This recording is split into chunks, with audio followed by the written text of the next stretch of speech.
What's up YouTube, James Lane here, and this is my 1960 Grumman Olson Kurbside step fan project that I bought back in March of 2020 for several different reasons. One, this thing is super cool. Two, it would make great content for my channel. And three, I'm not gonna lie, I've always kind of wanted my own UPS delivery truck. So with winter setting in and pretty much being at the paint and body stage on every project I'm working on, I decided, hey, let's do a first start on the Grumman since it hasn't ran in about 28 or 29 years. So in my first video, I explained how I was going to swap in a late model frame and drivetrain, and this 235 eventually was going to have to go. But until then, if I can get this thing running, it'd be nice to get this thing to move under its own power. And here's the Grumman, and it's pretty much untouched. Since the last time I made a video on this thing, I haven't really done anything to it.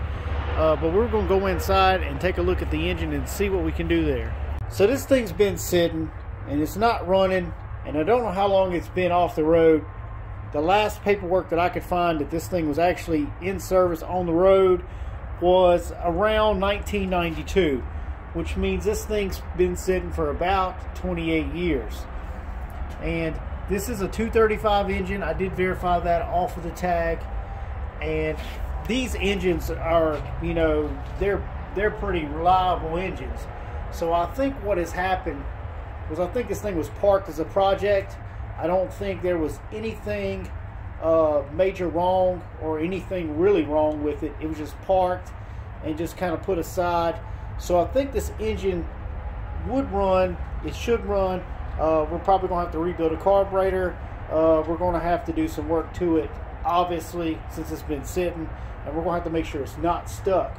Now, there's two reasons why I want to get this thing running. One, it would be super cool to have this thing to where it would operate under its own power.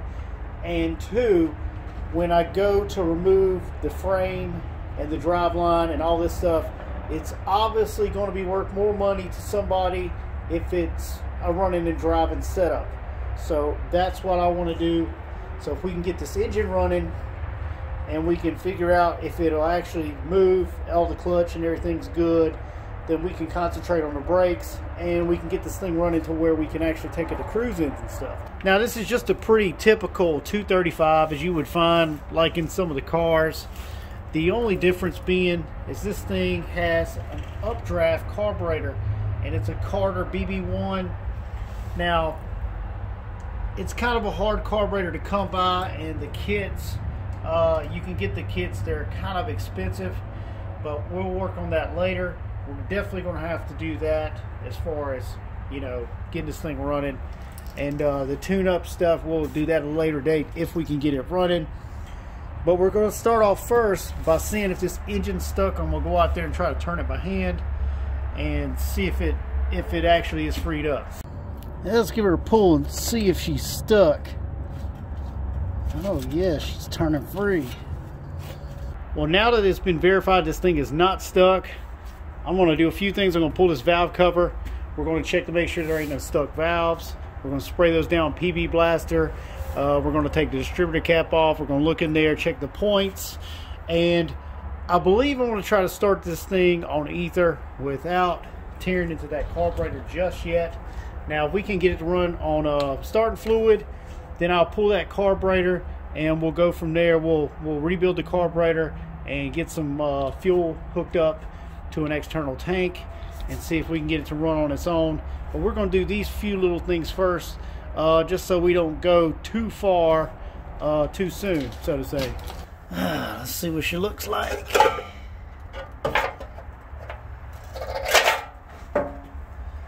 Oh yeah, it's pretty clean down in there. Everything looks pretty good. Now we need to see if these valves are stuck. So after checking all these valves out, we only had two valves stuck. That was the intake and the exhaust on the number 3 cylinder. Now I did free up that exhaust valve, and I freed up the intake valve a little bit, but it's still kind of sticky. So I've got all this stuff coated really good with PB Blaster. I'm gonna let this sit for a few days and let it do its thing and come back and see if these valves are any better than what they are now.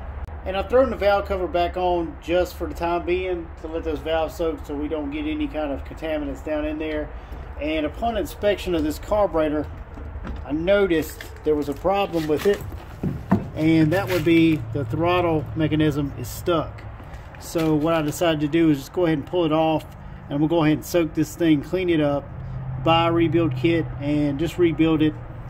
If for some reason, you know, it doesn't work out, that the engine's any good, you know, we'll at least know we have a good carburetor. And these carburetors are kind of sought after, and they're pretty expensive. So at least out of the end of the deal, I guess we'll have a good carburetor. So it's been several days, and I'm back out here, and I want to remove this valve cover and check those two valves that we were having problems with, that were sticking. Hopefully those things have freed up. And I've also got the rebuilt carburetor here ready to go back on. Now this thing was nice and clean on the inside, so I don't expect to have any problems out of this thing. So I got the carb back on, and I got the valve cover off, and it seems like our valves are all freed up.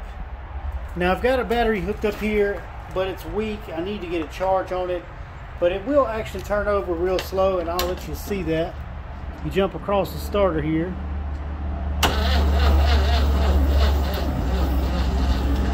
And you can tell that the battery is pretty much dead. So I'm gonna need to get that thing on a charge, and then I'll have to come back and try this again. So I got the battery charged, got it hooked up, and it's time for the moment of truth. Let's see if we can actually get this thing to run. Now I'm gonna try to get it running on starting fluid, because I don't have the way to hook up an external fuel tank right now. My fuel pump, I'm not sure if it's any good, and I definitely don't want to pull any trash into the system. And this thing has an updraft carburetor, as I showed you before, and that makes it pretty impossible to dump gas down the carburetor. So we're going to have to try to do this with starting fluid, and just see if we can just kind of get it to run for a few minutes, and just listen to it and make sure it's not knocking or doing anything like that.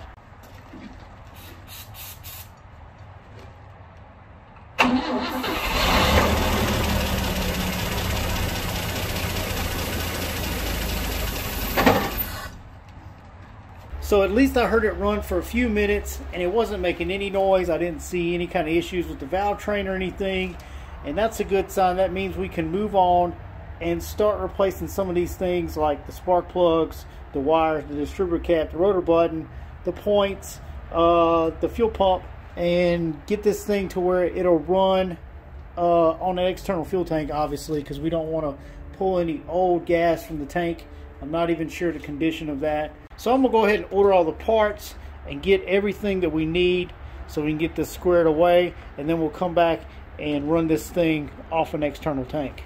So I'm back out here, and our parts finally came in, and I've just about got it ready to go. If you see down in there, I've got the brand new fuel pump on, new fuel lines, a new fuel filter, and for the time being I've got this external tank. And really all we need to do is hook up the coil wire to the battery and go ahead and try to start this thing up and see how well it runs. I'm going to use a little bit of start fluid just so we can kind of get it to pick up some of this fuel out of the tank on the side.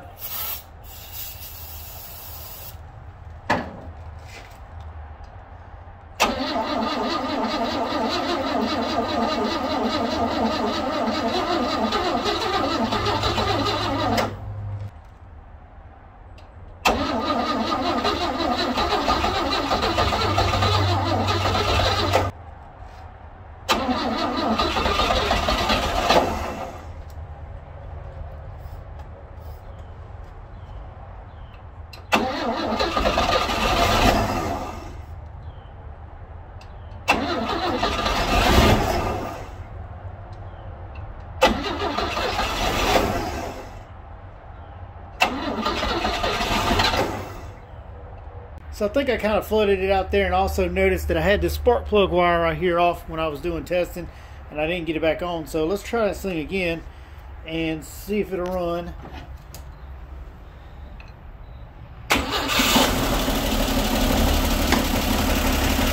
There we go. Actually sounds pretty good now.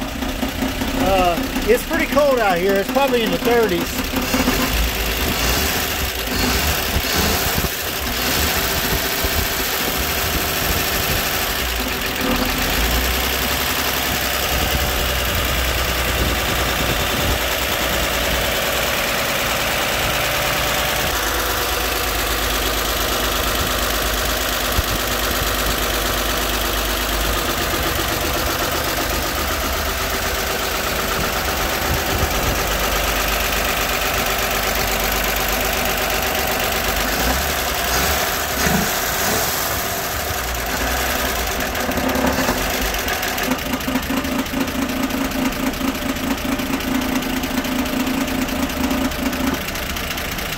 little bit of rattling from the valve cover. I don't have it bolted down.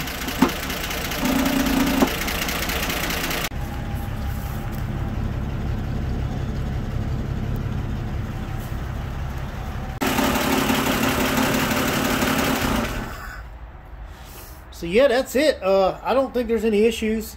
So we're going to go ahead and go forward with changing out some of these hoses and doing our tune-up and getting this thing all squared away. And then we'll move on to the brakes.